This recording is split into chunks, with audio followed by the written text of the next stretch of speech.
Baiklah, yang pertama, di sini saya akan menjelaskan tentang gambaran umum konsolidasi, di mana eh, konsolidasi itu merupakan kumpulan dari jumlah perusahaan. Nah, bisa dilihat dari ada perusahaan, ada anak perusahaan A, ada anak perusahaan B, di mana gambar di bawah ini ilustrasikan entitas konsolidasi yang melibatkan setiap perusahaan dalam transfer antar perusahaan dan transaksi dari pihak eksternal. Dari sudut pandang konsolidasi, hanya transaksi dari pihak di luar entitas ekonomi yang dimasukkan dalam laporan laba rugi. Oleh karena itu, panah yang melintas di garis entitas konsolidasi di bawah ini mencerminkan transaksi yang akan dimasukkan dalam hasil operasi entitas konsolidasi untuk periode tersebut. Jadi, transfer antar perusahaan afiliasi ini ditunjukkan pada gambar yang di bawah ini.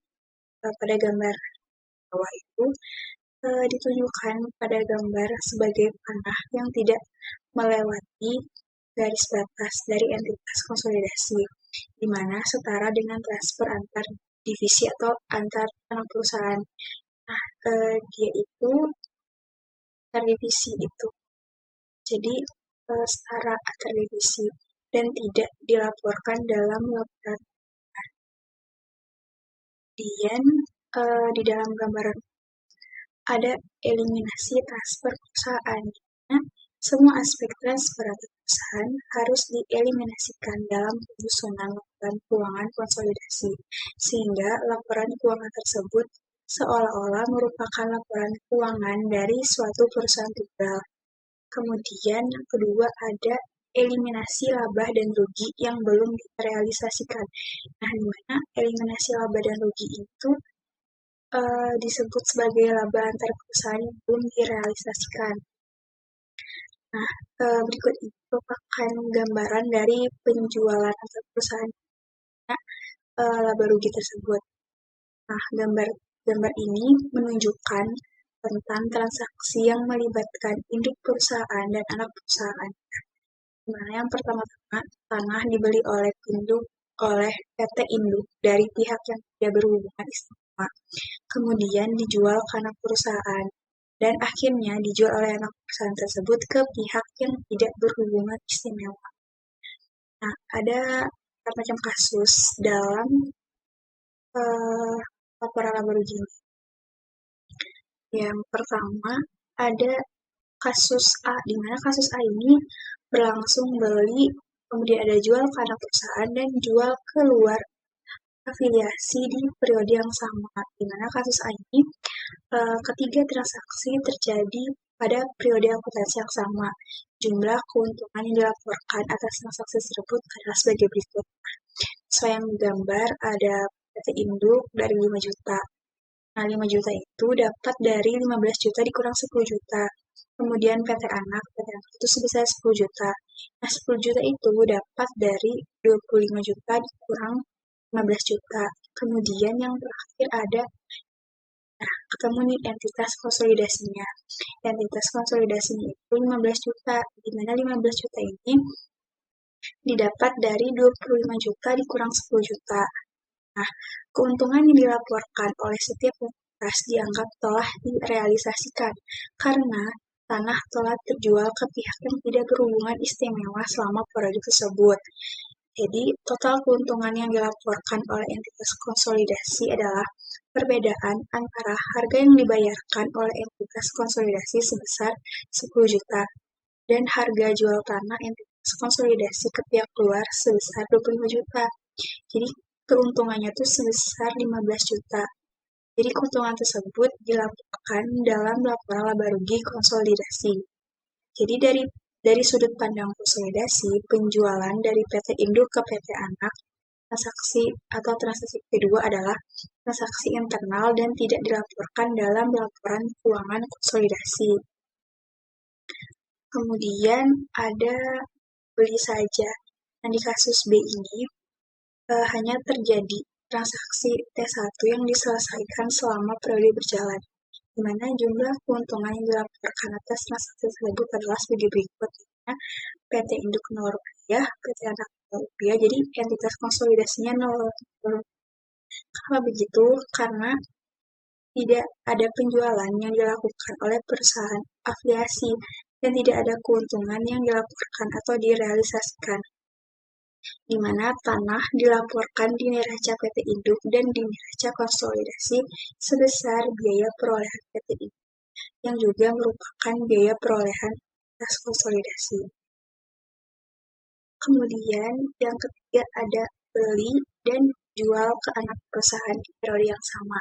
Nah, di mana di kasus C ini hanya terjadi transaksi T1 dan T2 yang diselesaikan selama periode berjalan, di mana jumlah keuntungan yang dilaporkan atas transaksi sebagai berikut.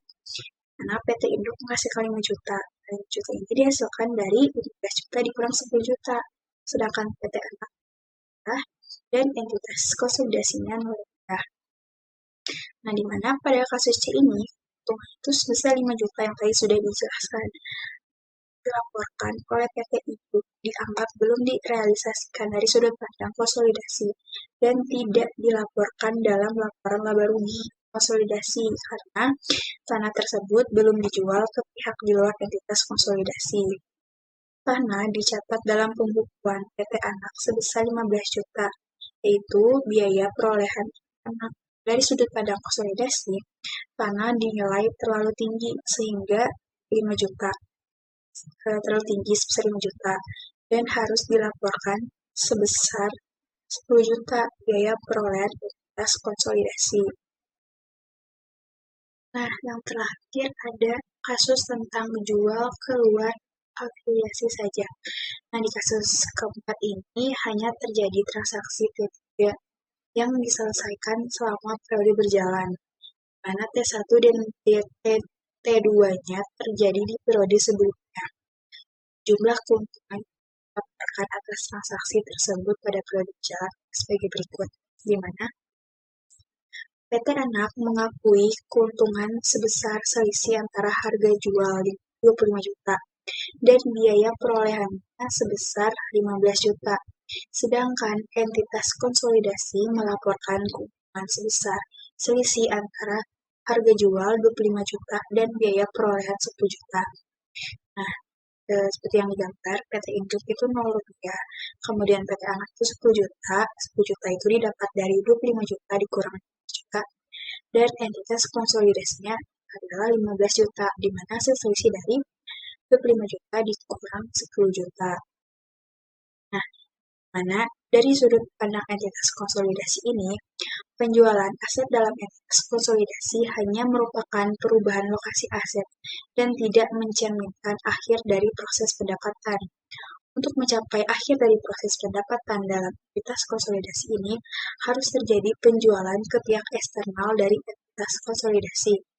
Kunci untuk menentukan kapan melaporkan transaksi dalam laporan keuangan konsolidasi adalah dengan memvisualisasikan entitas konsolidasi dan menentukan apakah transaksi tertentu terjadi seluruhnya di dalam entitas konsolidasi, di mana dalam kasus ini pengaruhnya harus dikeluarkan dari laporan keuangan konsolidasi atau melibatkan pihak luar sehingga dapat disebut sebagai transaksi entitas konsolidasi. Oke, baik. Selanjutnya mengenai transfer jasa antar perusahaan. Transfer jasa antar perusahaan ini terjadi pada dua unit perusahaan yang sama, yang dimana perusahaan yang berhubungan istimewa seringkali membeli jasa dari satu perusahaan ke perusahaan lainnya. Nah, contohnya ini dalam pembelian jasa konsultasi, jasa rekayasa, jasa pemasaran, dan jasa pemeliharaan. Contohnya, jika induk perusahaan menjual jasa konsultasi ke anak perusahaan sebesar 50 juta, induk perusahaan akan mengakui pendapatan konsultasi sebesar 50 juta. Nah, Pada umumnya, pendekatan yang lebih sederhana ini digunakan dalam eliminasi transaksi antar perusahaan dengan mengasumsikan bahwa jasa tersebut direalisasi pada periode dilakukannya transfer. Oleh karena itu, tidak ada ayat penjurnalan eliminasi sehubungan dengan transfer pada periode berjalan diperlukan. Selanjutnya, mengenai transfer berupa tanah. Yang pertama ada gambaran umum dulu. Suatu perusahaan induk membeli tanah senilai 10 juta dan menjualnya ke anak perusahaan senilai 10 juta. Maka aset tersebut dinilai sebesar 10 juta biaya perolehan awal dari entitas konsolidasi. Maka dalam pencatatan yang akan dilakukan oleh induk perusahaan adalah kas sebesar 20 juta dan kreditnya tanah 20 juta. Karena induk menjual ke anak perusahaan, maka induk perusahaan itu akan mendapat kas dan akan mengeluarkan tanah. Nah, sebaliknya, untuk pencatatan yang akan dilakukan oleh anak perusahaan adalah tanah sebesar 20 juta di sebelah debit dan kreditnya kas 20 juta. Nah, ketika perusahaan induk membeli tanah sebesar 20 juta dan menjualnya ke anak perusahaan seharga 35 juta. Nah, di sini ada keuntungan karena tanah yang seharga 20 juta dijual dengan harga 35 juta. Nah, ada selisih kan, ada keuntungan sebesar 15 juta. Nah, ketika pembelian tanah, induk perusahaan itu akan mencatat tanah sebesar 20 juta di sebelah debit dan kreditnya kas sebesar 20 juta. Nah, ketika penjualan ke anak perusahaan sebesar 35 juta, induk perusahaan akan mencatat kas karena mendapatkan kas ya, karena menjual dicatat kas sebelah debit sebesar 35 juta, kreditnya tanah sebesar 20 juta, dan kreditnya keuntungan penjualan tanah sebesar 15 juta. Nah, karena ada keuntungan ya dalam penjualan tersebut, maka harus disesuaikan pencatatan penyesuaian terhadap keuntungan penjualan tanah yang dilakukan oleh perusahaan induk. Karena dalam transaksi induk dan anak perusahaan ada keuntungan atau kerugian gitu ya, itu tidak boleh diakui kecuali barang tersebut yang ditransfer gitu ya, dijual ke pihak eksternal. Nah, itu baru diakui. Nah, pencatatan penyesuaian yang akan dilakukan oleh induk perusahaan yaitu keuntungan penjualan tanah sebesar 15 juta di sebelah debit dan kreditnya tanah 15 juta. Selanjutnya, alokasi eliminasi laba belum direalisasi. Yang pertama, penjualan arus ke bawah atau downstream sale, yaitu penjualan dari induk perusahaan ke anak perusahaan. Yang kedua, arus ke atas atau upstream sale, yaitu penjualan dari anak perusahaan ke induk perusahaan. Nah, dalam transfer ini pasti terdapat keuntungan atau kerugian yang belum direalisasi oleh entitas konsolidasi. Nah, maka dari itu terdapat kelompok-kelompok pemegang saham yang akan menyerap keuntungan atau kerugian transfer tersebut. Nah, berikut kelompok-kelompoknya. Ketika penjualan arus ke bawah, keuntungan atau kerugian itu akan diserap oleh kepemilikan mayoritas. Dan ketika penjualan arus ke atas itu terbagi menjadi dua. Yang pertama, anak perusahaan yang dimiliki penuh, keuntungan atau kerugian transfernya itu akan diserap oleh kepemilikan mayoritas. Dan yang kedua, anak perusahaan yang dimiliki secara mayoritas akan diserap oleh pemegang saham yang kepemilikannya mayoritas dan minoritas. Ilustrasinya, PT Ideal memiliki 75% saham biasa dari PT Akasia. PT Ideal melaporkan laba operasi dari aktivitasnya sendiri tidak termasuk pendapatan investasi dari PT Akasia sebesar 100 juta.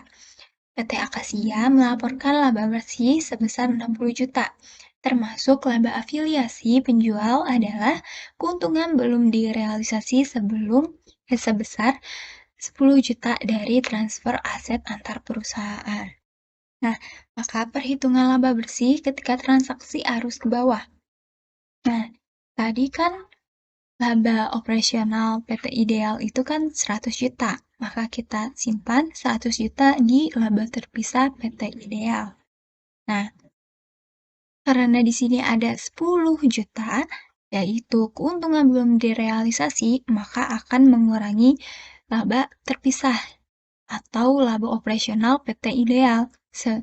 Sehingga laba direalisasi PT Ideal itu sebesar 90 juta.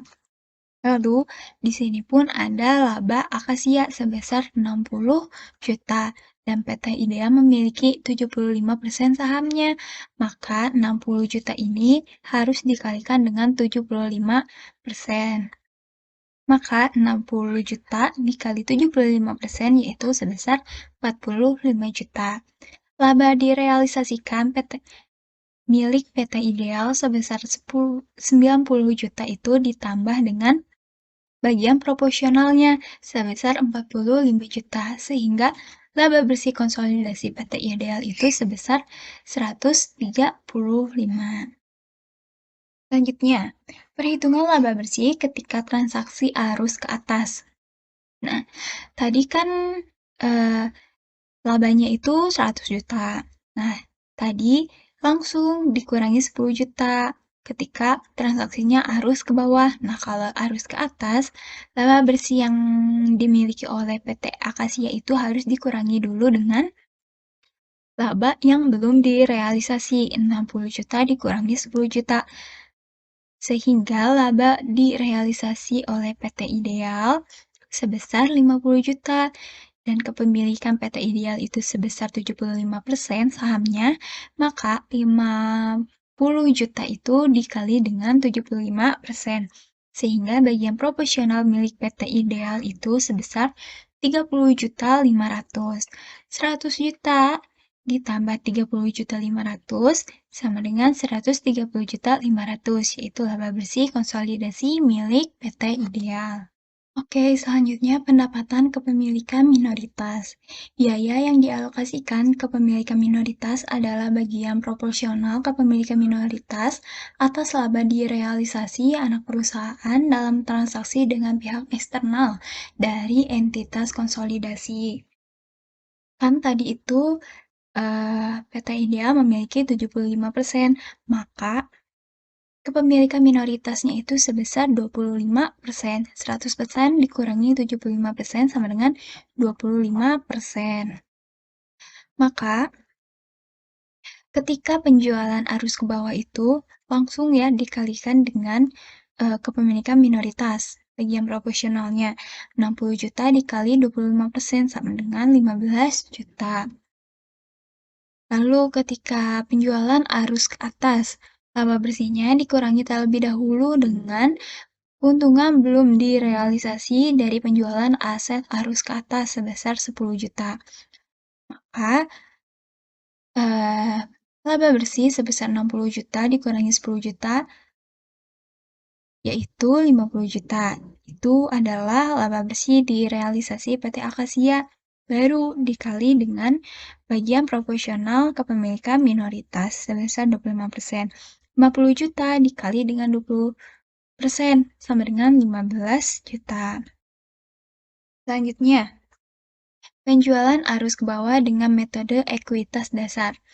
PT Induk membeli 80% saham PT Anak pada tahun 2020. Pada tahun 2021, PT Anak melaporkan laba bersih sebesar 50 juta dan dividen sebesar 30 juta.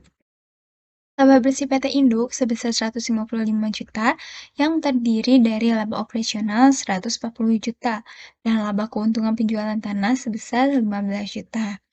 Nah, PT Induk akan mencatat ketika pembagian dividen gitu ya.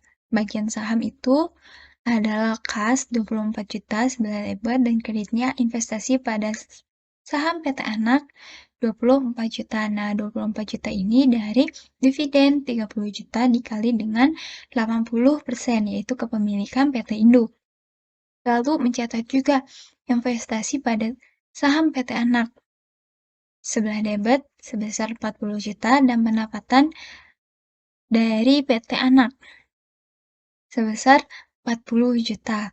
Nah, 40 juta ini dari laba bersih PT Anak sebesar 50 juta dikalikan dengan 80% kepemilikannya PT Indo. Laba bersih konsolidasi PT Induk adalah, kan tadi itu laba bersihnya 155 ya, 155 juta.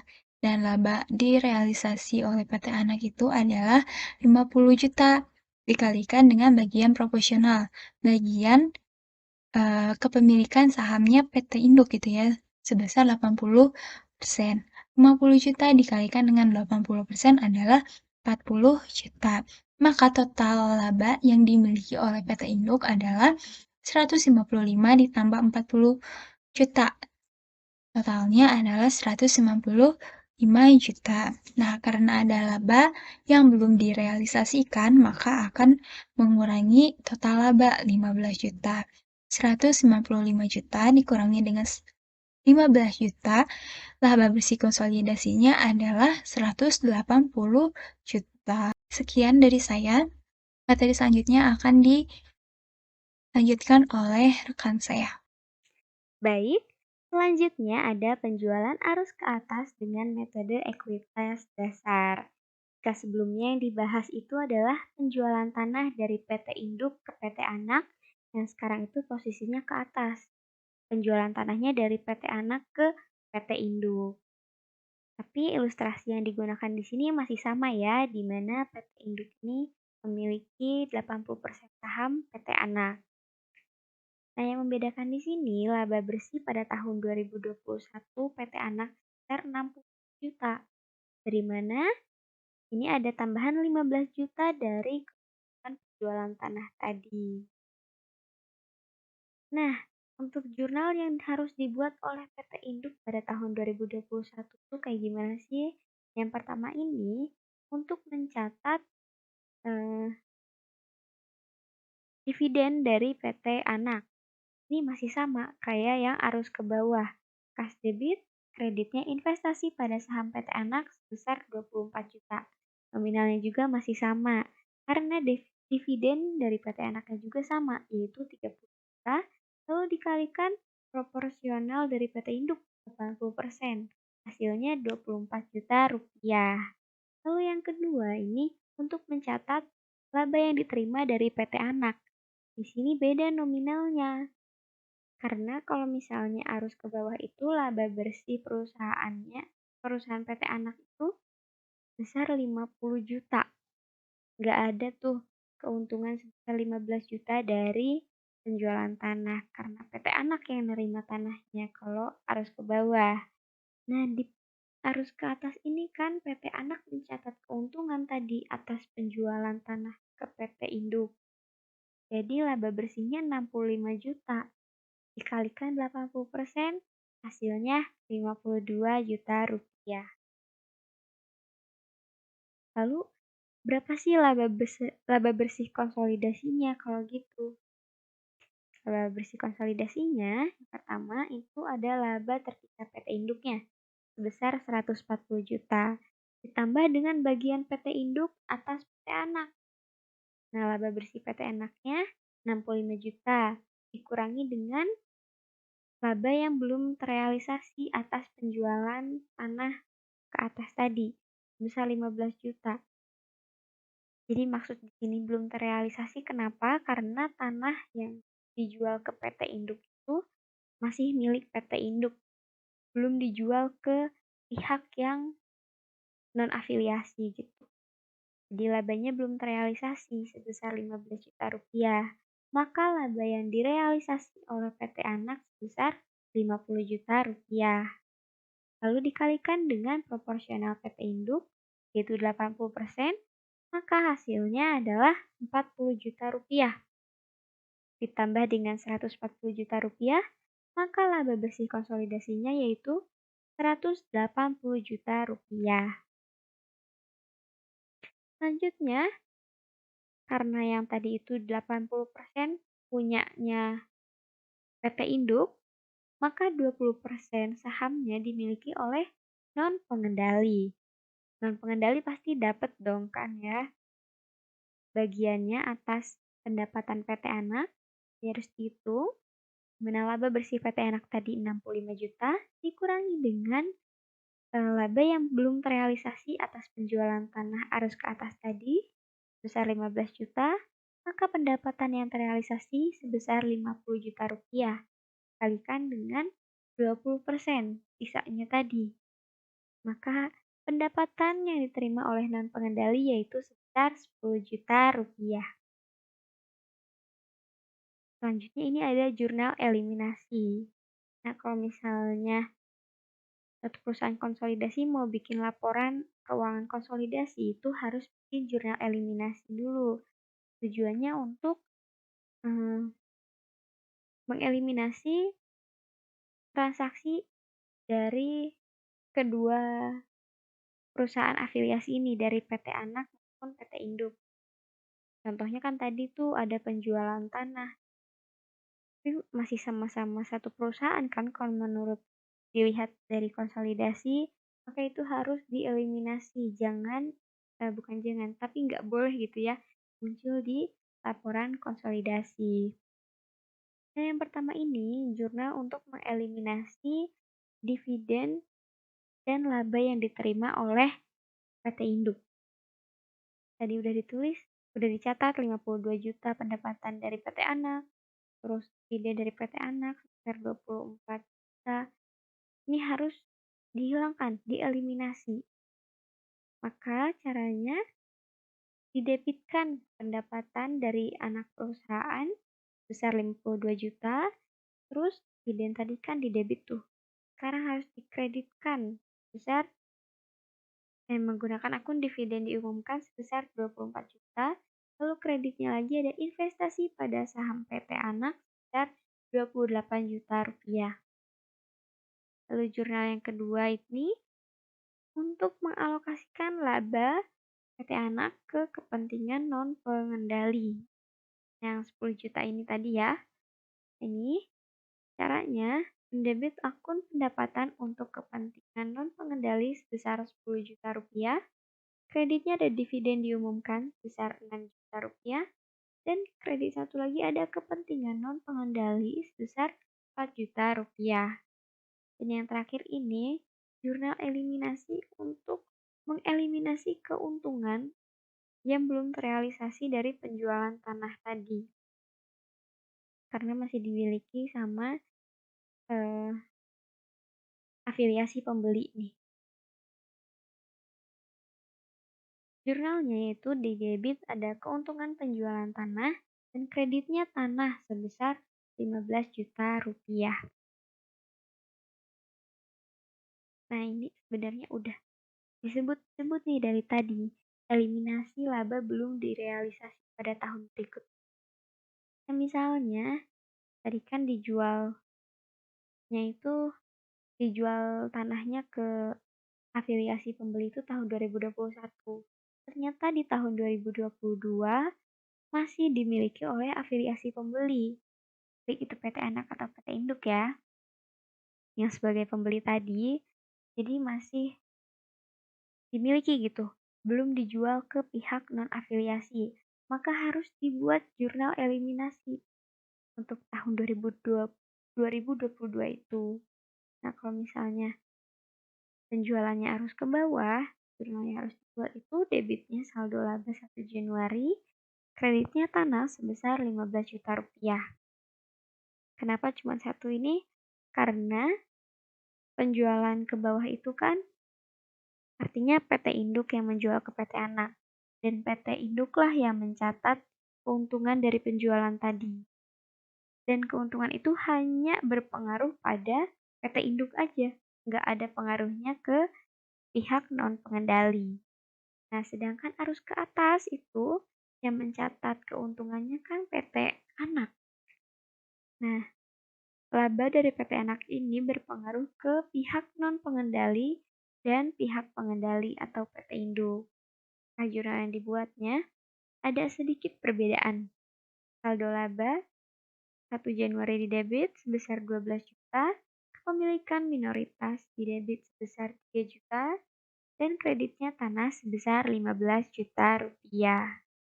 Jadi 80%-nya masuk ke sini dan 20%-nya masuk ke kepemilikan minoritas. Nah ini jika ada pelepasan aset atau dijual ke pihak luar. Kita bahas yang arus ke bawah dulu ya.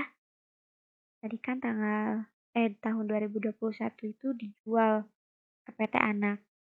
Kemudian tahun 2025 itu PT Anak menjual tanah tersebut ke pihak luar yang gak ada hubungan afiliasi sebesar 45 juta rupiah. Maka laba yang sebesar 15 juta rupiahnya, nah ini 35 juta dikurangi 20 juta itu akhirnya terrealisasi nih di tahun 2025. Maka harus dibuat jurnalnya. Yaitu saldo laba 1 Januari didebit, lalu kreditnya keuntungan penjualan tanah. Jadi dimasukkan ke akun keuntungan penjualan tanah sebesar 15 juta rupiah. Selanjutnya yang arus ke atas nih. Ada perbedaan sedikit di jurnalnya, yaitu ada akun kepemilikan minoritas. Karena ada pengaruhnya nih ke pihak minoritas atau ke pihak non-pengendali. Maka jurnalnya saldo awal 1 Januari didebit sebesar 12 juta atau 80%-nya dari 15 juta ini ya. Dan debit satu lagi ada kepemilikan minoritas sebesar 3 juta atau 20% dari 15 juta. Dan kreditnya keuntungan penjualan tanah sebesar 15 juta rupiah. Mungkin sekian yang bisa saya sampaikan. Untuk materi selanjutnya akan dijelaskan oleh rekan saya. Selanjutnya, saya akan membahas tentang transfer berupa aset yang disusutkan. Transfer aset berupa aset disusutkan adalah laba antar perusahaan yang belum direalisasi dari aset disusutkan atau diamortisasi dianggap akan direalisasi secara bertahap selama sisa umur ekonomis aset tersebut. Pengaruhnya, bagian dari keuntungan atau kerugian yang belum direalisasi menjadi direalisasi setiap periodenya seiring dengan manfaat yang didapat dari aset tersebut dan potensi jasa berkurangnya. Jumlah aset yang diakui dalam pembukuan perusahaan setiap periode atas aset yang dibeli dari afiliasi berdasarkan pada harga transfer antar perusahaan. Akan tetapi dari sudut pandang konsolidasi, penyusutan harus didasarkan pada biaya perolehan aset untuk entitas konsolidasi, yaitu biaya perolehan aset dari pihak yang semula membeli aset tersebut dari pihak luar. Nah, ini adalah contoh dari penjualan arus ke bawah. Contohnya itu PT Induk dan PT Anak dimodifikasi untuk mengilustrasikan penjualan arus ke bawah dari aset disusutkan. Asumsikan bahwa PT Induk menjual peralatan ke PT Anak pada tanggal 31 Desember 2X1 seharga 7 juta. Biaya perolehan dari peralatan PT Induk sebesar 9 juta pada saat dibelinya tanggal 31 Desember 2W8. 3 tahun sebelum 31 Desember 2X1 dan telah disusutkan menggunakan metode garis lurus dengan umur ekonomis selama 10 tahun tanpa nilai sisa. Nilai buku dari peralatan sesaat sebelum penjualan oleh PT Induk dihitung sebagai berikut. Nah, biaya perolehan awalnya dari PT Induk itu 9 juta. Diakumulasikan penyusutan pada tanggal 31 Desember 20X1 adalah 9 juta dibagi dengan 10 tahun. Hasilnya 900.000. Jumlah tahun penyusutannya itu 3 tahun. Jadi 900.000 dikali 3 tahun sama dengan 2.700.000. Nah, dari perolehannya 9 juta dikurangi dengan 2.700.000 sebesar 6.300.000. Nah, keuntungan yang diakui oleh PT Induk dari penjualan peralatan antar perusahaan sebesar harga jual peralatan dengan nilai bukunya, jadi keuntungan yang didapat dari penjualannya itu 700.000. Nah, selanjutnya anak tidak menyusukan peralatan selama 2x1 karena pembeliannya itu terjadi pada akhir tahun atau akhir periode. Jadi langsung dimasukin aja ke jurnal peralatan 7 juta dan kas berkurang 7 juta untuk mencatat pembelian peralatan tersebut. Nah, selanjutnya PT Induk juga harus mencatat penyusutan peralatan untuk tahun 2x1 karena memiliki aset tersebut sampai akhir tahun atau akhir periode tersebut. Nah, beban penyusutannya seperti yang udah kita hitung yaitu 900.000 dan akumulasi penyusutannya 900.000. Next. Nah, PT Induk juga mencatat penjualan peralatan pada akhir tahun dan mengakui keuntungan dari perjalanan tersebut. Jadi kasnya bertambah 7 juta karena dijual dengan harga 7 juta. Akumulasi penyusutannya itu 2.700.000 selama 3 tahun dan peralatannya seharga 9 juta di kredit dan keuntungan dari penjualannya juga dihitung 700.000. Nah, pada saat aset disusutkan, ditransfer antar perusahaan, estimasi sisa umur ekonomis dapat terjadi. Sisa manfaat yang baru digunakan sebagai dasar penyusutan baik untuk pembeli maupun untuk tujuan penyusunan laporan keuangan konsolidasi. Nah, selanjutnya di tahun depannya selama tahun 2x2, PT Anak mulai menyusutkan biaya perolehan peralatan sebesar 7 juta yang dibeli dari PT Induk selama sisa umurnya tinggal 7 tahun. Nah, sama menggunakan dengan metode penyusutan garis lurus, hasil beban penyusutannya menjadi 7 juta dibagi dengan 7 tahun sama dengan 1 juta. Nah, ini beda 100.000 ya dibandingkan dengan penyusutan yang dicatat oleh PT Induk. Nah, tapi tetap di PT Anak ditulis dengan beban penyusutannya sebesar 1 juta dan akumulasi penyusutannya 1 juta untuk mencatat beban penyusutan pada tahun depannya 2x2. Nah, satu tambahan yang diperlukan pada kertas kerja konsolidasi pada tanggal 31 Desember 2x2, PT Anak mulai menyusutkan asetnya yang ditransfer pada awal tahun 2x2 dan mencatat penyusutan sebesar 1 juta pada pembukuan terpisahnya. Akan tetapi, dari sudut pandang konsolidasi, beban penyusutan untuk tahun 2x2 seharusnya berdasarkan 6.300.000 itu dari sisa nilai bukunya pada pembukuan PT Induk sesaat sebelum ditransfer. Dari perspektif konsolidasi, jumlah 6.300.000 ini jumlah ini dialokasikan selama sisa umur peralatan yang menghasilkan penyusutan sebesar 900 per tahun. Oleh karena itu, beban penyusutan konsolidasi dari akumulasi penyusutan terkait harus dikurangi sebesar 100 dari jumlah yang dicatat PT Anak. Jadi akumulasi penyusutannya itu 100 dan beban penyusutannya 100. Untuk mengeliminasi selisih lebih penyusutannya, karena kan itu nanti dialokasikan. Nah, 100 itu ayat jurnal yang meningkatkan laba bersih konsolidasi sebesar 100, keuntungan belum terrealisasi dari penjualan antar perusahaan sebesar 700.000 dianggap menjadi direalisasi sebesar 100.000 per tahun selama 7 tahun setelah terjadinya transfer. Setelah 7 tahun, keuntungan belum direalisasi akan terrealisasi penuh dan tidak diperlukan lagi eliminasi lebih lanjut atas penyusunan saldo atau laba. Jadi kan perusahaan induk mendapatkan untung sebesar 700.000. Nah, karena nilai sisanya juga tinggal 7 tahun, jadi per tahunnya PT Induk mendapatkan realisasi laba sebesar 100.000. Begitu pula dengan PT Anak. PT Anak juga harus mengeliminasi 100.000 dari amortisasi peralatan tersebut. Selanjutnya ada penjualan arus ke atas.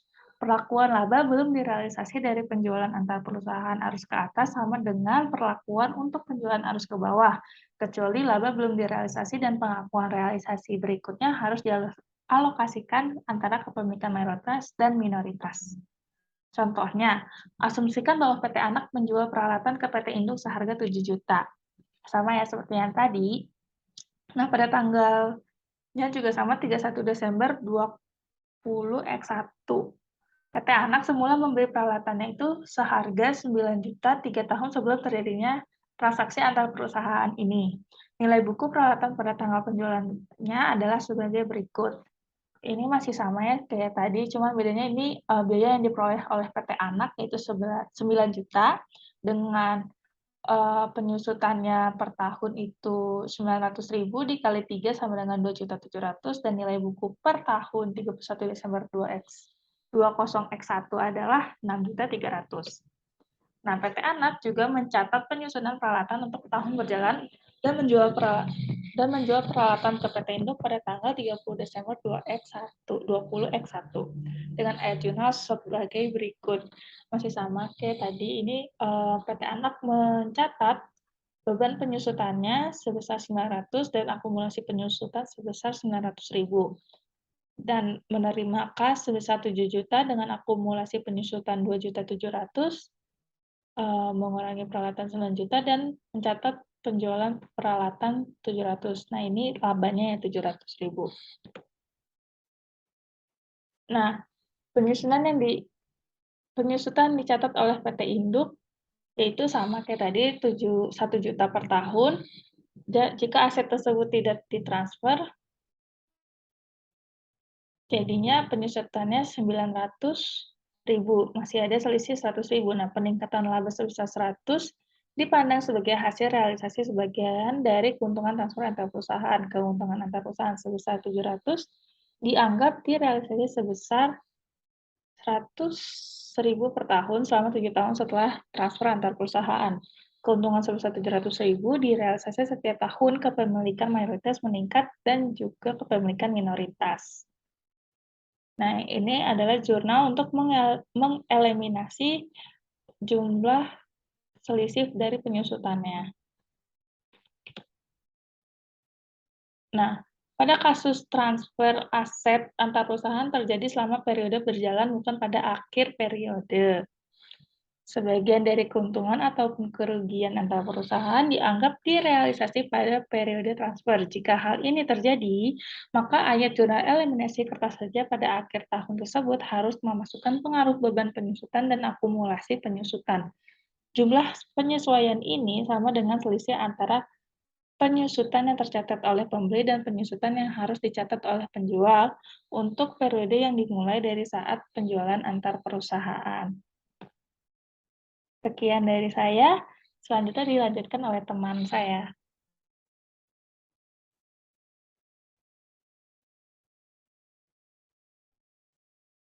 Selanjutnya, saya akan membahas mengenai perubahan estimasi umur aset setelah transfer. Pada saat aset disusutkan ditransfer antar perusahaan, perubahan estimasi sisa umur ekonomis bisa saja terjadi. Contohnya, perusahaan pengakuisisi mungkin menggunakan aset tersebut untuk produksi yang berbeda atau frekuensi penggunaannya berubah.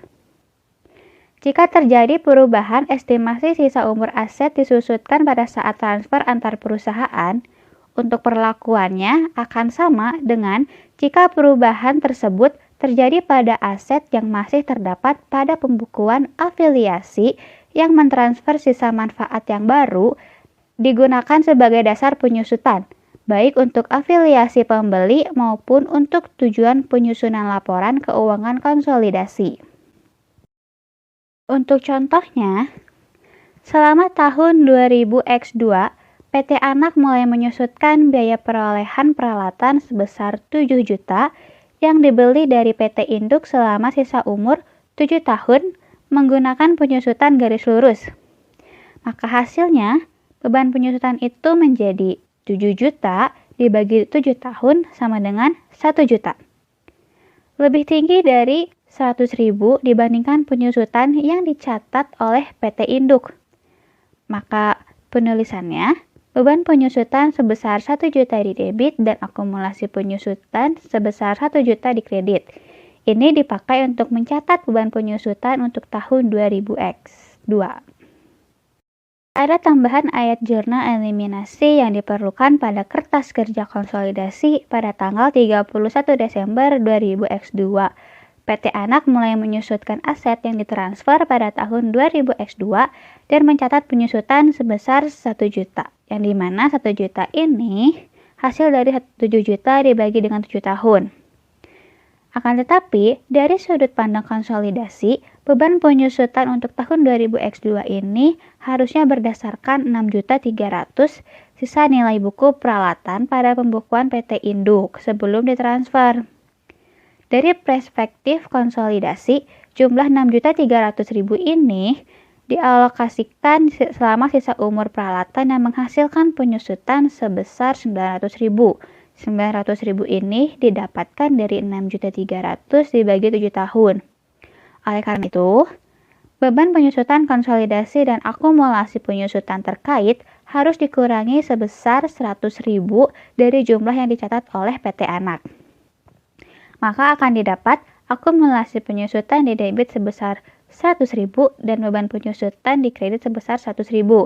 Ini dipakai untuk mengeliminasi selisih lebih penyusutan. Perlu diingat bahwa jurnal ini meningkatkan laba bersih konsolidasi sebesar 100.000.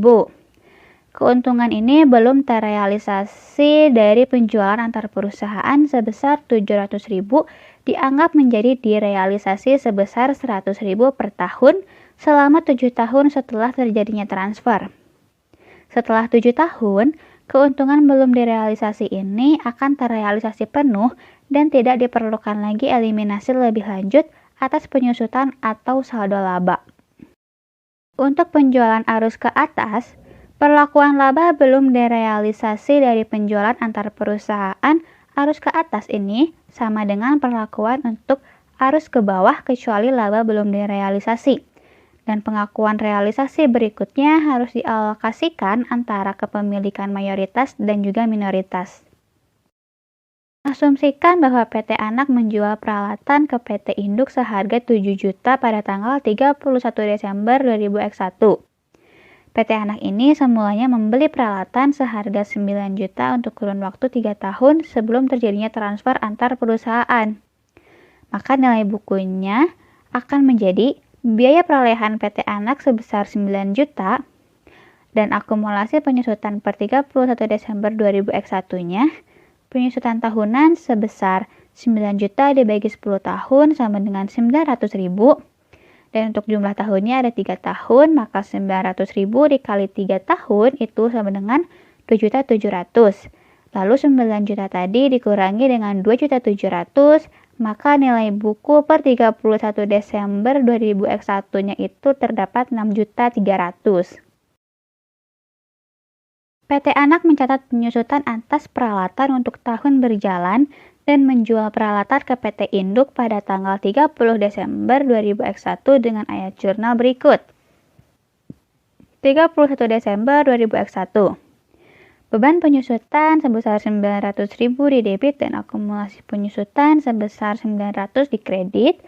Ini dipakai untuk mencatat beban penyusutan tahun 2001 atas peralatan yang dijual. Lalu selanjutnya ada kas di debit sebesar 7 juta, akumulasi penyusutan di debit sebesar 2.700.000, peralatan 9 juta di kredit, dan mencatat penjualan peralatan di kredit sebesar 700.000. Kemudian, penyusutan dicatat oleh PT Induk itu sebesar 1 juta, penyusutan yang seharusnya dicatat oleh PT Anak itu sebesar 900.000. Jadi 1 juta tadi dikurangi dengan 900.000, maka jumlahnya ada 100.000. Peningkatan laba sebesar 100.000 dipandang sebagai hasil realisasi sebagian dari keuntungan transfer antar perusahaan. Keuntungan antar perusahaan sebesar 700.000 direalisasi sebesar 100.000 per tahun selama 7 tahun setelah transfer antar perusahaan. Keuntungan sebesar 700.000 ini direalisasi setiap tahun. Kepemilikan mayoritas meningkat dan juga kepemilikan minoritas. Selanjutnya ada transfer aset sebelum akhir tahun.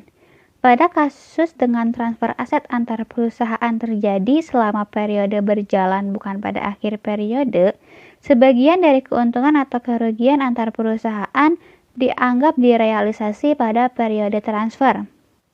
Jika hal ini terjadi, maka ayat jurnal eliminasi kertas kerja pada akhir tahun tersebut harus memasukkan pengaruh beban penyusutan dan akumulasi penyusutan.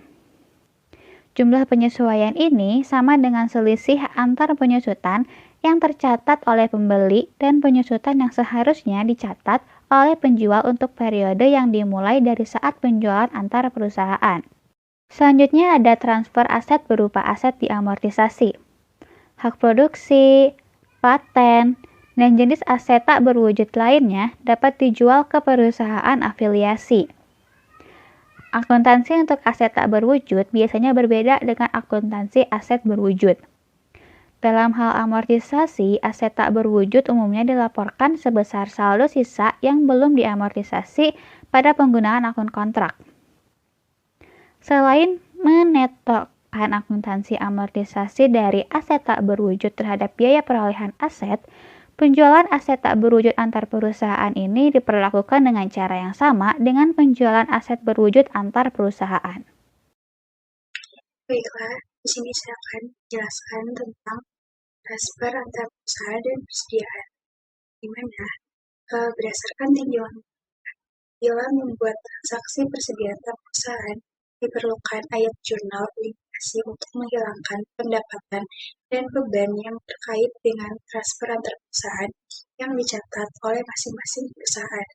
Adanya eliminasi ini untuk memastikan bahwa hanya biaya perolehan historis persediaan dari entitas konsolidasi yang dimasukkan dalam neraca konsolidasi. Jika persediaan tersebut masih dimiliki dan dibebankan pada harga pokok penjualan, persediaan tersebut ke non-afiliasi, di mana ada beberapa macam transfer antar perusahaan pada persediaan. Itu yang pertama ada transfer pada biaya perolehan, kedua ada transfer dengan keuntungan bagian, dan yang ketiga ada pengaruh jenis sistem persediaan. Yang pertama di mana ada transfer pada biaya perolehan. Saat penjualan persediaan menghasilkan keuntungan atau kerugian, diperlukan satu ayat jurnal eliminasi untuk menghilangkan pendapatan dari penjualan antar perusahaan dan harga pokok penjualan terkait yang dicatat oleh penjual. Hal ini dilakukan untuk menghindari kedua akun tersebut dicatat lebih tinggi dari jumlah yang seharusnya. Jadi, laba bersih konsolidasi tidak dipengaruhi oleh ayat jurnal eliminasi tersebut jika transfer dilakukan pada biaya perolehan, karena baik pendapatan dan penjualan dipengaruhi sama. Kemudian yang kedua ada transfer dengan keuntungan atau kerugian, mana perusahaan akan berbagai pendekatan yang berbeda dalam menetapkan harga transfer yang berbeda, mana kebijakan penentuan harga transfer dirancang untuk mendorong terjadinya penjualan internal proses, di mana proses eliminasi dalam hal ini diharuskan untuk menghapuskan pengaruh penjualan seperti penjualan internal dan laporan dari laporan konsolidasi. Pada saat penjualan perusahaan tersebut, eliminasi kertas kerja yang diperlukan untuk konsolidasi pada periode transfer harus disesuaikan dua akun, yaitu laporan laba rugi, penjualan, dan beban pokok. Dan yang kedua adalah laporan posisi keuangan persediaan. Kemudian yang ketiga ada pengaruh jenis sistem penjualan. Nah, di mana pada pengaruh jenis sistem penjualan itu ada sistem aktual dan jenis sistem periode. Nah, sistem persediaan aktual, pembelian barang dagang didebit langsung ke akun persediaan dan penjualan memerlukan debit ke harga pokok. Kemudian kredit ketersediaan sebesar biaya perolehan barang dagang. Kemudian jika menggunakan sistem persediaan kredit, maka pembelian persediaan barang dagang diberikan ke ketersediaan. Selanjutnya kita akan membahas tentang penjualan arus ke bawah. Penjualan oleh perusahaan induk kepada perusahaan anak disebut dengan penjualan arus ke bawah. Dalam kasus penjualan arus ke bawah, Pendapatan terpisah perusahaan induk meliputi seluruh jumlah laba yang belum direalisasi, termasuk dalam akun penjualan dan harga pokok penjualannya, dan pendapatan perusahaan anak tidak terpengaruh. Nah, ini ada ilustrasi gitu ya mengenai pengaruh penjualan arus ke bawah. Diasumsikan pada tanggal 1 Maret, PT Induk membeli persediaan seharga 7 juta dan menjualnya ke PT Anak seharga 10 juta. Pada tanggal 1 April, PT Induk mencatat ayat jurnal berikut pada pembukuannya. 1 Maret, persediaan didebet dan kas dikredit, yaitu sebesar 7 juta, dan itu untuk pembelian persediaan. Selanjutnya, pada 1 April, yaitu kasnya didebet, penjualannya dikredit, sebesar 10 juta, dan itu untuk penjualan persediaan ke PT Anak. Nah, selanjutnya ada harga pokok penjualan dan penjualan sebesar 10 juta. Di sini itu untuk harga pokok penjualan yang dijual ke PT Anak. Selanjutnya, PT Anak mencatat pembelian persediaan dari PT Induk dengan ayat jurnal berikut. Pada 1 April, persediaannya didebet, kasnya dikredit, yaitu untuk pembelian persediaan dari PT Induk sebesar 10 juta. Selanjutnya ada penjualan kembali pada periode transfer antar perusahaan. Seperti dapat kita lihat gitu ya di sini, pada 1 Maret, pembelian persediaan senilai 7 juta ke PT Induk, selanjutnya pembelian persediaan senilai 10 juta ke PT Anak, dan PT Anak menjual persediaan senilai 15 juta pada 5 November. Nah, untuk mengilustrasikan konsolidasi pada saat persediaan dijual ke afiliasi dan dijual kembali ke non-afiliasi pada periode yang sama, ayat jurnalnya adalah kas didebet dan penjualan dikredit, yaitu sebesar 15 juta, yaitu untuk penjualan persediaan ke PT non-afiliasi. Selanjutnya, harga pokok penjualan dan penjualan sebesar 10 juta. Di sini itu untuk harga pokok persediaan yang dijual ke PT non-afiliasi. Nah, di sini itu penjualannya PT Induk itu 10 juta, PT Anak itu 15 juta, dan total belum disesuaikan yaitu 25 juta, dan konsolidasinya adalah 15 juta. Harga pokok penjualannya itu minus 7 juta, PT Anak juga minus 10 juta, total belum disesuaikannya itu minus 17 juta, dan konsolidasinya itu minus 7 juta. Laba kotornya itu 3 juta, PT Induk, PT Anaknya itu 5 juta, total belum disesuaikannya itu 8 juta, dan konsolidasinya yaitu 8 juta. Dalam kertas kerja konsolidasi, jumlah penjualan antar perusahaan harus dieliminasi dari penjualan dan harga pokok penjualan harus untuk menyatakan secara tepat total konsolidasi, yaitu ayat jurnalnya yaitu penjualan dan harga pokok penjualan sebesar 10 juta. Dan ini itu untuk mengeliminasi penjualan persediaan antar perusahaan. Selanjutnya ada penjualan kembali pada periode setelah transfer antar perusahaan. Seperti yang udah kita asumsikan tadi gitu ya, bahwa PT Induk sebelumnya itu membeli 80% saham biasa pada PT Anak. Dan nilai bukunya yaitu 240 juta. Nah, di sini tuh ayat jurnal metode ekuitasnya, kasnya itu 24 juta, dan investasi pada saham PT Anaknya juga 24 juta, yaitu di sini untuk mencatat dividen dari PT Anak. Selanjutnya ada investasi pada saham PT Anak sebesar 40 juta, dan pendapatan dari anak perusahaan yaitu 40 juta. Dan di sini itu untuk mencatat dividen pendapatan metode ekuitas. Nah, selanjutnya ada kertas kerja konsolidasi. Nah, di sini itu pendapatan dari anak perusahaannya tadi kan sebesar 40 juta, lalu dividen diumumkannya itu 24 juta, dan investasi pada saham PT Anak yaitu 16 juta. Nah, di sini selanjutnya ada pendapatan untuk kepemilikan minoritas yaitu 10 juta, dividen diumumkan 6 juta, kepemilikan minoritas 4 juta. Di sini itu untuk mengalokasikan laba kepemilikan minoritas. Nah, selanjutnya saham biasa PT Anak senilai 200 juta, saldo laba pada 1 Januari senilai 100 juta, investasi pada saham PT Anak 240 juta, kepemilikan minoritas 60 juta. Nah, selanjutnya ada penjualan sebesar 10 juta, harga pokok penjualan 7 juta, persediaan 3 juta. Nah, di sini juga untuk mengeliminasi penjualan persediaan antar perusahaan arus ke bawah. Selanjutnya ada kertas kerja konsolidasi. Nah, di sini seperti kita lihat gitu ya, ada penjualan, pendapatan dari anak perusahaan, kredit, harga pokok penjualan, penyusunan amortitas, beban lain, dan sebagainya. Dari jurnal-jurnal yang sudah kita kerjakan, tinggal kita pindahkan saja gitu ya ke kertas kerja konsolidasi ini. Nah, selanjutnya, jumlah yang dihasilkan dari transaksi persediaan antar perusahaan pembukuan terpisah, PT Induk dan PT Anak, dan jumlahnya itu seharusnya dalam konsolidasi adalah sebagai berikut. Yang pertama itu penjualannya gitu ya, dari PT Induk itu 10 juta, PT Anaknya itu 0 rupiah, total belum disesuaikannya itu 10 juta, dan konsolidasinya itu adalah 0 rupiah. Selanjutnya, harga pokok penjualan di PT Induk itu minus 7 juta, dan di PT Anak itu 0 gitu ya. Selanjutnya, di total belum disesuaikannya itu minus 7 juta. Dan di konsolidasinya itu 0.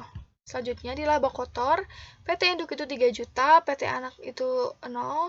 Selanjutnya total belum disesuaikan yaitu 3 juta dan konsolidasinya itu 0.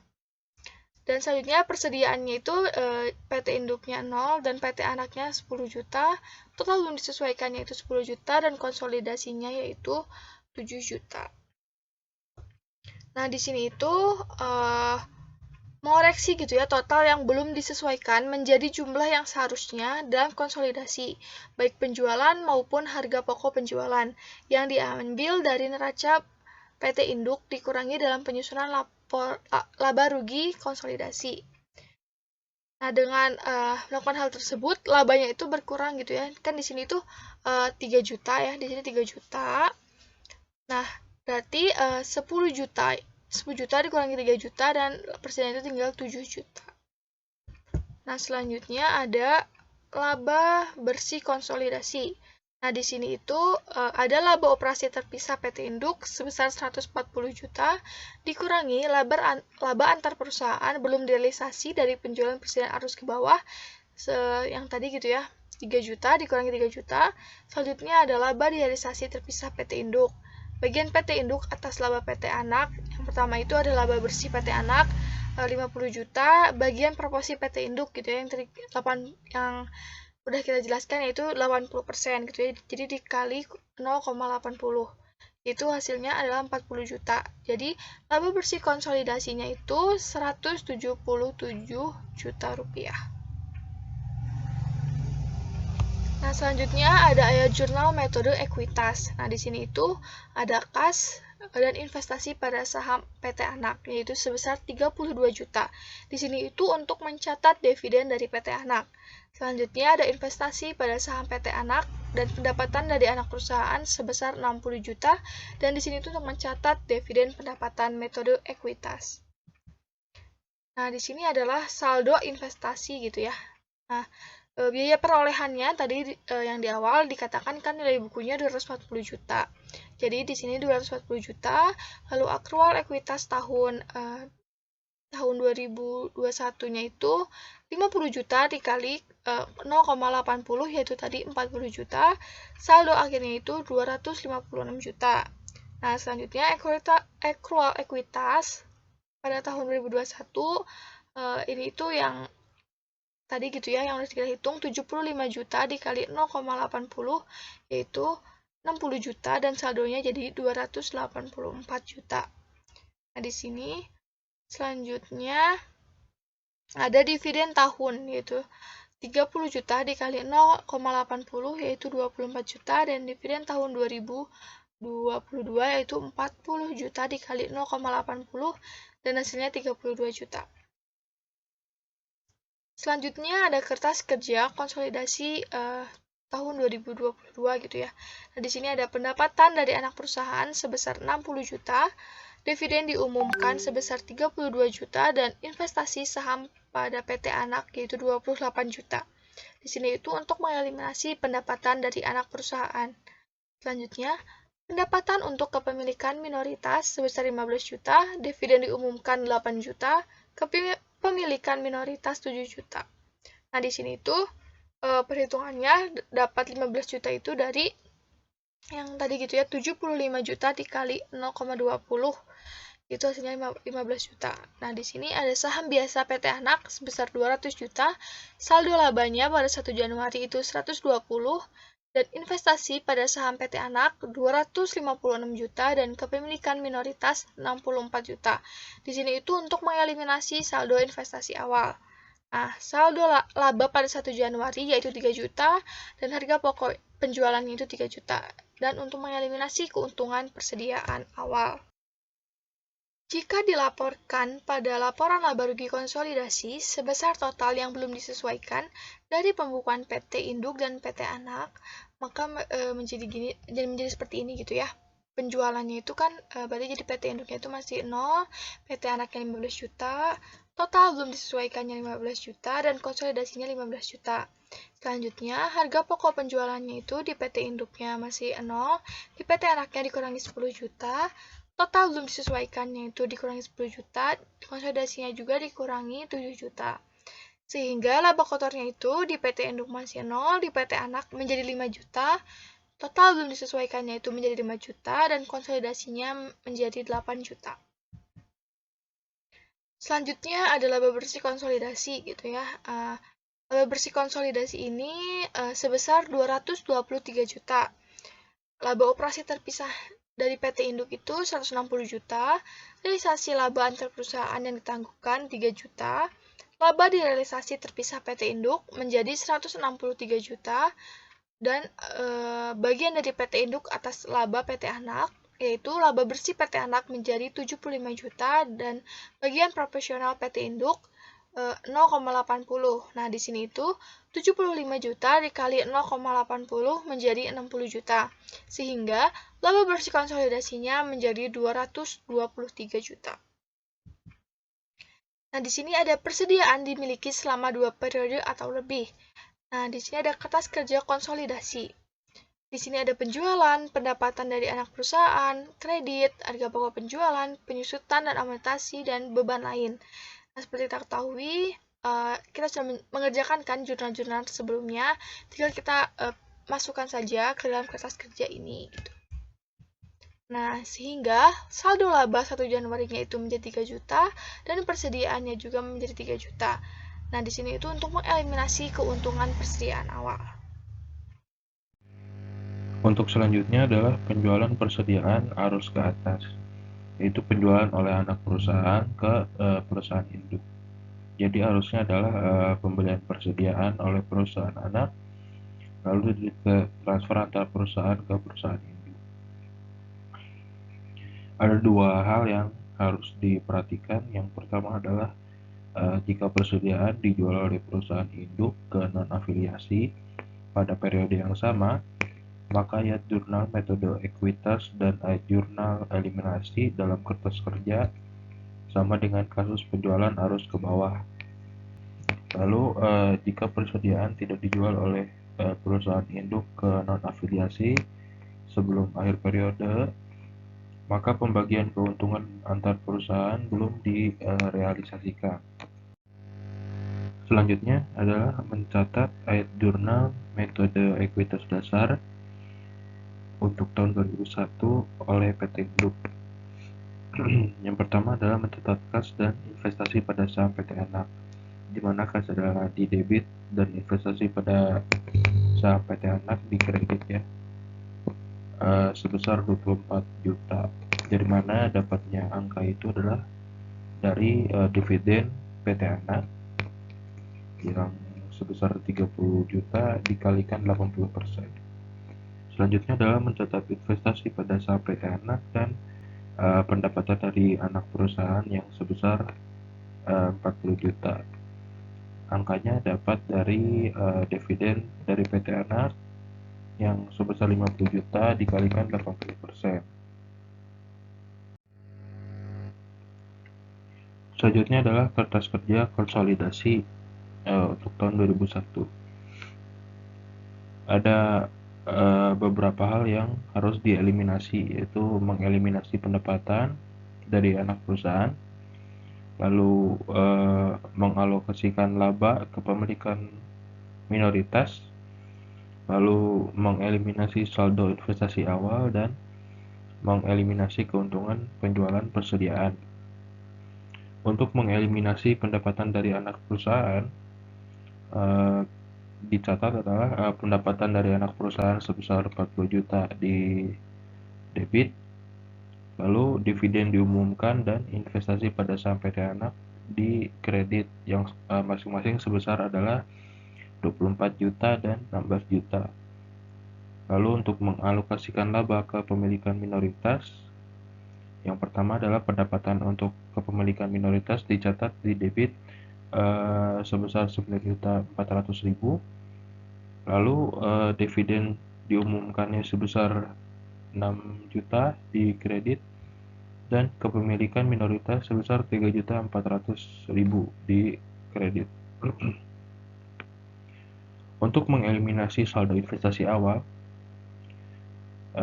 dicatat adalah saham biasa PT Anak sebesar 200 juta, lalu saldo laba sebesar 100 juta masing-masing di debit, lalu investasi pada saham PT Anak sebesar 240 juta, dan kepemilikan minoritas sebesar 60 juta masing-masing di kredit. Selanjutnya adalah mengeliminasi keuntungan penjualan persediaan antar perusahaan arus ke atas.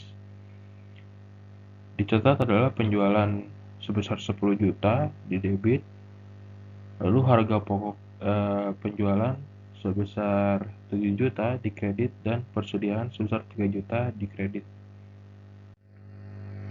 Nah, dari hal-hal yang telah dieliminasi tadi, lalu dimasukkan ke dalam kertas kerja konsolidasi periode penjualan persediaan arus ke atas. Bisa dilihat, ini adalah contoh kertas kerjanya.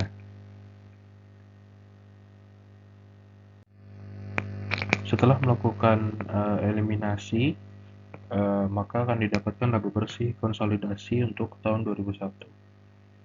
Itu dicatat laba operasi terpisah PT Induk sebesar 140 juta, lalu ada bagian-bagian PT Induk atas laba PT Anak, yaitu laba bersih PT Anak sebesar 50 juta, dikurangi laba antar perusahaan yang belum direalisasikan dari penjualan, yaitu persediaan arus ke atas sebesar 3 juta.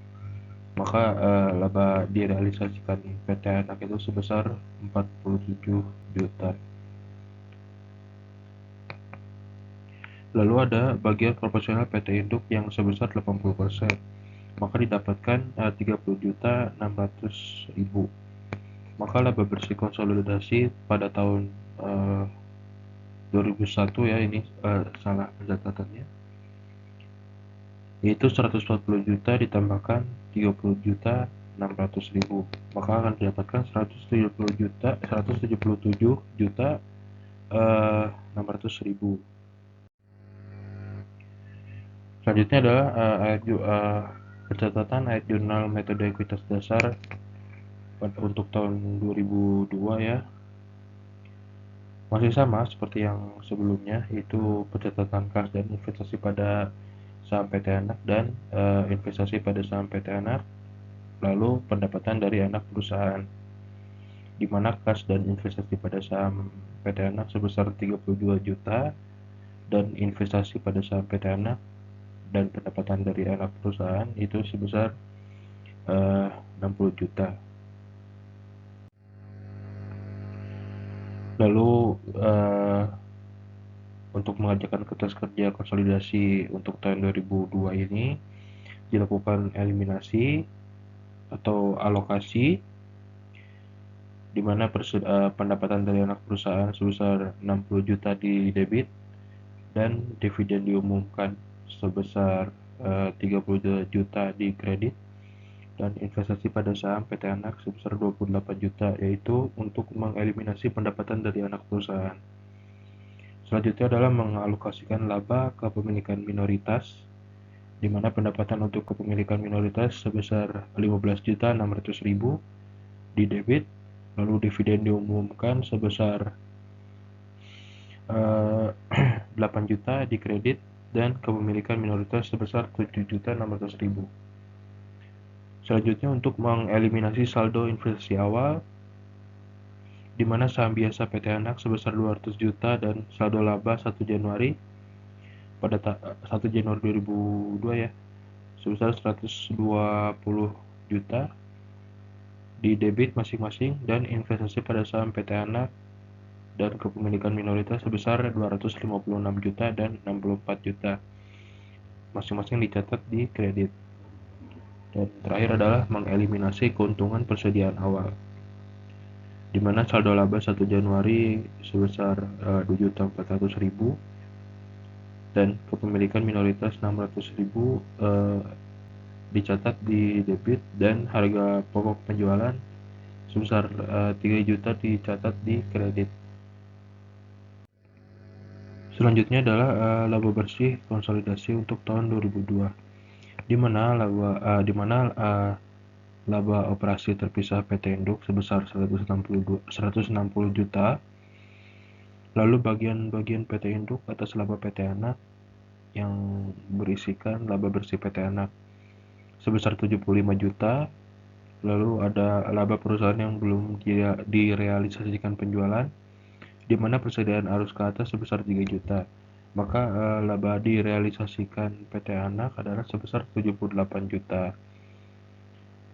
Karena bagian proporsional PT Induk sebesar 80% dari laba direalisasikan PT Anak, maka didapatkan sebesar 62.400.000. Maka laba bersih konsolidasi tahun 2002 didapatkan dari 160 juta ditambah 62.400.000, maka hasilnya adalah 222.400.000. Materi selanjutnya adalah pertimbangan tambahan. Nah, dalam materi kali ini kita akan membahas isu yang mungkin akan ditimbulkan karena bervariasinya keadaan transaksi dan frekuensi transfer persediaan antar perusahaan. Jadi kita di sini akan membahas beberapa isu yang mungkin ditimbulkan. Yang pertama, ada penjualan dari satu anak perusahaan ke anak perusahaan yang lain gitu kan. Transfer persediaan memang sering terjadi gitu ya antar perusahaan. Nah, namun ketika anak perusahaan menjual barang dagangannya ke anak perusahaan yang lain, itu harus membuat jurnal eliminasinya, ayat jurnal eliminasinya. Nah, ayat jurnal eliminasi ini sama dengan jurnal yang sudah dibuat ketika melakukan penjualan dari anak perusahaan ke induk perusahaan. Jadi jurnalnya itu sama sebenarnya. Nah, di sini ada ilustrasinya gitu. Ketika ini terjadi, dapat diasumsikan bahwa PT Induk memiliki 90% saham beredar PT Anak 2 selain dari 80% kepemilikannya di PT Anak. Jika PT Anak menjual persediaannya dengan keuntungan sebesar 3 juta ke PT Anak 2 seharga 10 juta dan PT Anak 2 masih memiliki semua persediaan sampai akhir periode, maka ayat jurnal eliminasi berikut merupakan salah satu ayat jurnal eliminasi yang diperlukan dalam kertas kerja konsolidasi pada akhir periode. Nah, ini ada ayat jurnal eliminasinya yang harus dibuat. Yang pertama, penjualan sebesar 10 juta ini merupakan besaran menjual persediaannya gitu ya, 10 juta. Nah, di sini HPP-nya sebesar 7 juta. Dari mana sih harga pokok penjualannya? Dari sini kan keuntungannya dikasih tahunya 3 juta, berarti tinggal diselisihkan aja dengan jumlah penjualannya itu sebesar 7 juta. Nah, di sini persediaan sebesar 3 juta. Nah, ayat jurnalnya ini penjualan sebesar 10 juta pada harga pokok penjualan 7 juta pada persediaan sebesar 3 juta, yang dimana ini untuk mengeliminasi penjualan persediaan antar perusahaannya. Nah, di sini eliminasi keuntungan antar perusahaan belum direalisasikan nih, sebesar 3 juta ini tuh belum direalisasi. Nah, maka dialokasikan secara proporsional antara kedua kelompok pemegang sahamnya dari afiliasi penjual. Nah, maka dari itu laba bersih konsolidasi dikurangi sebesar 80% bagian PT Induk atas keuntungan antar perusahaannya sebesar 2.400.000. Ini hasil dari perkalian 80% dari 3 juta ya, 80%-nya dari 3 juta gitu. Nah, sisanya nih sebesar 20%-nya ini sebesar 600.000. Nah, ini kepemilikan minoritas PT Anak dikurangi sebesar 20% bagiannya, ya ini sebesar tadi ya, sisanya yang 20%. Nah, selanjutnya biaya-biaya terkait dengan transfer. Nah, pada saat mentransfer dari afiliasi satu ke afiliasi yang lain memungkinkan pada saat proses transfernya itu menimbulkan beberapa biaya tambahan seperti biaya angkut sih yang sering terjadi gitu ya. Jika biaya tambahan ini dimasukkan ke dalam biaya perolehan persediaannya gitu ya, maka ini harus diperlakukan untuk konsolidasi. Nah, selanjutnya yang terendah antara biaya perolehan atau pasar. Nah, suatu perusahaan itu bisa nih menurunkan nilai persediaannya ketika waktu dibeli gitu ya dari afiliasi menggunakan aturan yang terendah antara biaya perolehan atau nilai pasar, atau biasa disebutnya lower of cost or market. Nah, jika nilai pasar lebih rendah dari harga transfer antar perusahaan. Nah, jadi perusahaan itu dapat menurunkan nilai persediaannya gitu dengan aturan yang itu tadi dua, nilai terendah dari biaya perolehan atau nilai pasar. Nah, ini ada contoh ilustrasinya. Dapat diasumsikan atau dapat diilustrasikan dengan induk perusahaan membeli persediaan senilai 20 juta dan menjualnya ke anak perusahaan senilai 35 juta. Anak perusahaan masih memiliki persediaan tersebut dalam persediaan akhir tahun dan menetapkan bahwa nilai pasar adalah sebesar 25 juta pada saat tersebut. Nah, anak perusahaan menurunkan nih nilai persediaannya sebesar 35 juta menjadi nilai pasar yang lebih rendah seharga 25 juta. Nah, pada akhir tahun perusahaan ini harus membuat ayat jurnal di sini untuk menurunkan nilai persediaannya ke nilai pasar. Kan tadi nilai persediaannya 35 juta. Kita tuh harus membuat jurnal untuk persediaannya itu sesuai dengan nilai pasarnya 25 juta. Jadi harus diselisihkan. Nah, menjadi 10 juta untuk jurnalnya kerugian dari penurunan nilai persediaan pada persediaan. Nah, ayat jurnal tersebut kan merubah tuh, memperbaharui persediaannya menjadi 25 juta di pembukuan anak perusahaan itu. Tetapi penilaian yang tepat dari sudut pandang konsolidasi itu adalah biaya perolehan awal yang sebesar 20 juta tadi. Nah, oleh karena itu harus buat ayat jurnal eliminasinya untuk mengeliminasi penjualan persediaan antar perusahaannya. Nah, di sini jumlah penjualannya kan biaya perolehan awal persediaannya itu di sini 20 juta. Nah, di sini kan jumlah penjualan 35 juta, di sini biaya awal persediaannya 20 juta. Nah, persediaan 5 juta di sini merupakan selisih dari penilaian persediaan sebesar 20 juta dan nilai pasar 25 juta. Nah, ini selisihnya untuk mengeliminasi sebesar 5 juta dan kerugian dari penurunan nilai persediaan sebesar 10 juta.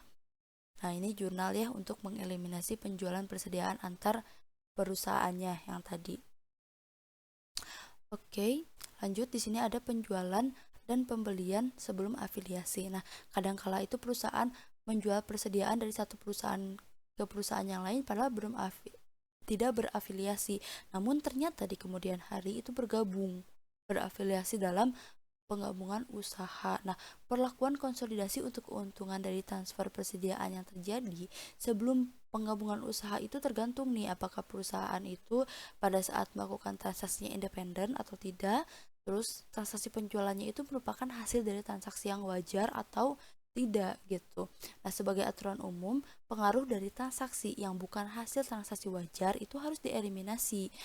Tapi kalau misalkan penggabungan dua perusahaannya itu sebenarnya tidak selalu transaksi sebelumnya itu bukan transaksi yang wajar. Nah, maka keadaan yang mendasari terjadinya transaksi seperti harga dan kuantitas persediaan yang ditransfer itu harus ditelaah. Nah, mungkin cukup sekian materi yang bisa kami sampaikan. Sekian dari kami, terima kasih atas perhatiannya. Wassalamualaikum warahmatullahi wabarakatuh.